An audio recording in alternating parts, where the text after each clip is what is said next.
मैं स्वयं उत्तर भारतीय हूँ। हाँ बिल्कुल, उससे अधिक आप उत्तर भारतीयों को नहीं जाते मुंबई के। हाँ अब मैं एक बात, एक मिनट मैं एक बात जोड़ना चाहूंगा। रोजगार का अधिकार संवैधानिक अधिकार है। आम आदमी पार्टी, एक मिनट मैं आपको चुनौती देता हूँ, एक मिनट, शिवसेना द्वारा भगाए गए एक उत्तर भारतीय का नाम आप दें। आपको चिंता है ना, एक का नाम दे।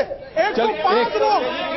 एक सेकंड आइए, हम महाराष्ट्र भेजता हूँ कांग्रेस के खिलाफ। शुक्ला जी, शुक्ला जी, मैं नलिन कोहली, मैं कुछ कहना चाहता हूँ, मैं कुछ कहना चाहता हूँ। 19वीं सदी में ब्रह्मपुत्र की घाटी प्रेम शुक्ला जी, एक मिनट प्रेम शुक्ला जी प्लीज, एक मिनट जी, नलिन जी।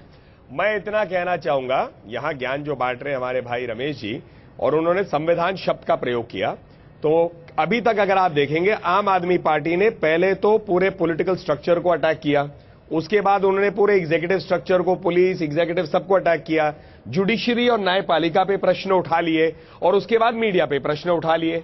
चारों जो स्तंभ हैं लोकतंत्र के, चारों पे अटैक है।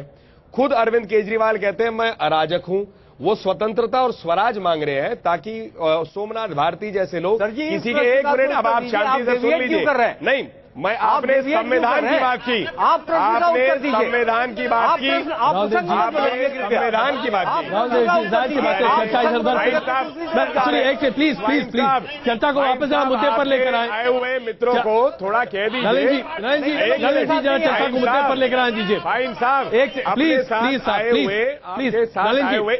फाइन साहब के साथ आए हुए जो इनके मित्र हैं, आप इनसे वोट ले लीजिएगा, लेकिन मेरी बात कहने का अधिकार मत छीनिए मुझसे। क्या वाकई में तमाम मुद्दे आज गौण हो चुके हैं? रूप से आज बिल्कुल कोई एक प्लीज एक भाई साहब प्लीज जरूर ही आपको वोट दे, कोई दिक्कत नहीं है, लेकिन मैं अपनी बात जरूर कहूँ, मेरी बात कहने का अधिकार। नलिन जी, मैं अगर बीच में प्लीज जरा एक सेकंड, मैं आपसे क्षमा मांगू प्लीज। जी राहुल देव जी। नहीं, ये सवाल मैं खुद चाहता था कि हम लोग वापस उस पर लौटें। क्या अब व्यक्ति इतने बड़े हो गए हैं कि अब जो बहुत जरूरी चुनौतियां, मुद्दे, सवाल देश के सामने हैं, उन पर चर्चा कम हो और सिर्फ इंसानों की चर्चा हो?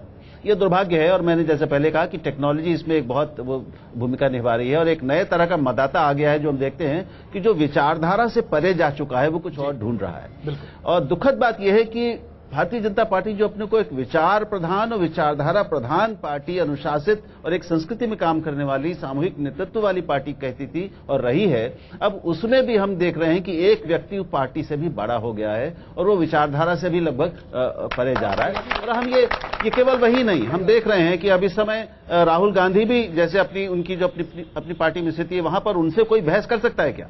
कोई उनको चुनौती दे सकता है, सवाल कर सकता है? तो यही स्थिति हम देख रहे हैं कि अरविंद केजरीवाल के साथ भी होती जा रही है। ये राजनीति की प्रकृति बन रही है। राहुल जी की बात में एक लाइन और जोड़ना चाहता हूं, सो दैट की जवाब देने में दोनों पॉलिटिशियंस जो हमारे साथ बैठे हैं उनको आसानी हो। देखिए, इसमें एक और पहलू है जरूर कि हमारा मीडिया जो है, आमतौर पे मेन स्ट्रीम मीडिया, जिसकी मीडिया के लोग आलोचना आमतौर पे नहीं करते, उनको लगता है कि आलोचना करना ठीक नहीं है, लेकिन मुझे लगता है सेल्फ क्रिटिसिज्म होना चाहिए, एक बेहतर मीडिया के लिए भी जरूरी है। कहीं न कहीं उसका भी इसमें दोष है कि वो सिर्फ शख्सियतों पर केंद्रित कर रहा है और इश्यूज जो बड़े देश के हैं। अभी हाल में एक इस देश के बहुत सारे सोशल ऑर्गेनाइजेशन ने मिलकर एक पीपल्स मैनिफेस्टो जारी किया। पीपल्स मैनिफेस्टो में देश के 5-6 बड़े सवालों पर गंभीर विमर्श है। मैं जानना चाहता हूं कि नरेंद्र मोदी जी या राहुल गांधी क्यों नहीं उस पर डिस्कस करते? इस देश के सैकड़ों ऑर्गेनाइजेशन ने उस पर बात की है, कोई बात नहीं हो रही है।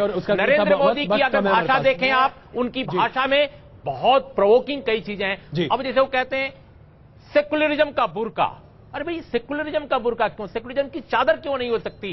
कांग्रेस मुक्त भारत, ये क्या है? मैं कांग्रेस का कोई, उनकी भाषा में बहुत प्रोवोकिंग कई चीजें हैं। अब जैसे वो कहते हैं सेकुलरिज्म का बुर्का, अरे भाई सेकुलरिज्म का बुर्का क्यों? सेकुलरिज्म की चादर क्यों नहीं हो सकती? कांग्रेस मुक्त भारत, ये क्या है? मैं कांग्रेस का कोई समर्थक नहीं हूं, न बीजेपी का समर्थक हूं, लेकिन ये सोच कि अमुक पार्टी से मुक्त भारत होना चाहिए, ये कैसे हो सकता है डेमोक्रेसी में? लाल जी, बहुत छोटा जवाब, वक्त बहुत कम है हमारे पास, छोटा ही जवाब कहेंगे। ये जो मुद्दे हैं, भ्रष्टाचार, बेरोजगारी, गिरती अर्थव्यवस्था, इसमें चर्चा होती है, ऐसी बात नहीं है, लेकिन क्योंकि आप इसे टीवी पर ज्यादा नहीं देखते तो शायद आपको लगता होगा नहीं हो रही।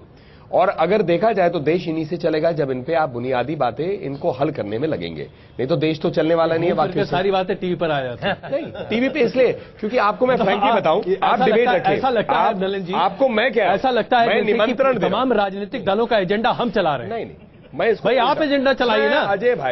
अजय भाई एक लाइन में बोल देता हूं, आप एक डिबेट रख लीजिए ना, इसी पे रखिए कि कांग्रेस और बीजेपी मुख्य पार्टी ये दो है, आम आदमी पार्टी किसी और को बुलाना चाहे लेफ्ट को, कोई दिक्कत नहीं है।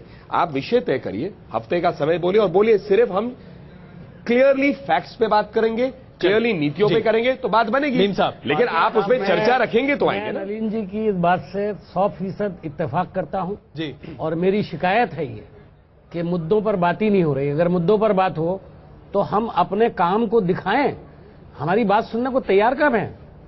वहां तो सिर्फ एक व्यक्ति विशेष को दिखाने का पूरा एक कैंपेन चल रहा है, तो और उसी के जरिए से मीम साहब ये जी बिल्कुल बिल्कुल मैं आपको बता रहा हूं। और वो व्यक्ति विशेष भी मुद्दों की बात नहीं करते हैं। अजय, एक सुझाव देना चाहता हूं, गाली देने का काम करते हैं। तीनों पार्टियों के बड़े लोग यहां पर हैं, क्यों ना हम पश्चिम, जहां से हम बहुत कुछ नकल कर रहे हैं अमेरिका और पश्चिम के लोकतंत्रों से, हम एक वहां से नई चीज लें कि हम पहले देश के सामने बड़े जो सवाल हैं उनको तय करें कि फला दिन ये सारी बड़ी पार्टियां सिर्फ एक मुद्दे पर, शिक्षा पे बात करेंगी, एक दिन कृषि पे बात करेंगी, एक दिन उद्योग पे बात करेंगी, एक दिन रोजगार पे बात करेंगे, और फिर देखा जाए कि कौन सी पार्टी क्या करेगी। बिल्कुल बिल्कुल फाहिम साहब जी। मीडिया ने उनको इतना चमकाया, मीडिया को ऊपर सो कॉल्ड इल्जाम लगता है। मैं ये पूछना चाहता हूं इनके कोहली साहब से, क्या इस पूरे सेशन में जो 2014 का चला है, मोदी जी ने कभी इस मीडिया से बात की?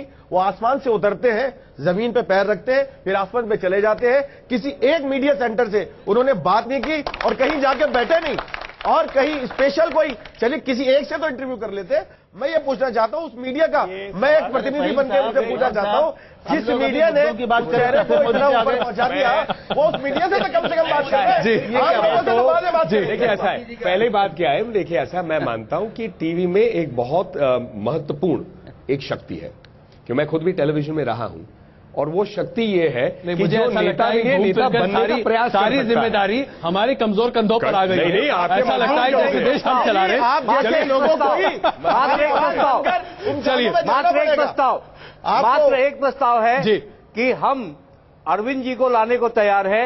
क्या भारतीय जनता पार्टी और कांग्रेस मैं जवाब दे देता हूं। श्री नरेंद्र मोदी जी और श्री राहुल गांधी जी को लाकर बहस करवाने को तैयार है? चलिए डिबेट चर्चा इसी तरीके से होती रहेंगी। और सबसे अच्छी चीज आज मुझे शो खत्म करना है नलिन जी। मैं अभी कह देता हूं, अरविंद जी ने काम किया भारत सरकार में डायरेक्टर लेवल, मैंने ज्वाइंट सेक्रेटरी में किया, हम दोनों डिबेट कर लेंगे। चलिए आप सबों का बहुत धन्यवाद इस चर्चा में शामिल होने के लिए। ऐसा लगता है कि मीडिया के कंधों पर ही हर कोई अपनी बंदूक ताने हुए है और इसी पर चलाना चाहता है। चलिए हम बंदूक बनने के लिए भी तैयार हैं, कंधा देने के लिए भी तैयार हैं, मुद्दे पर कोई बात तो करे। बहुत धन्यवाद आप सबों का इस चर्चा में शामिल होने के लिए।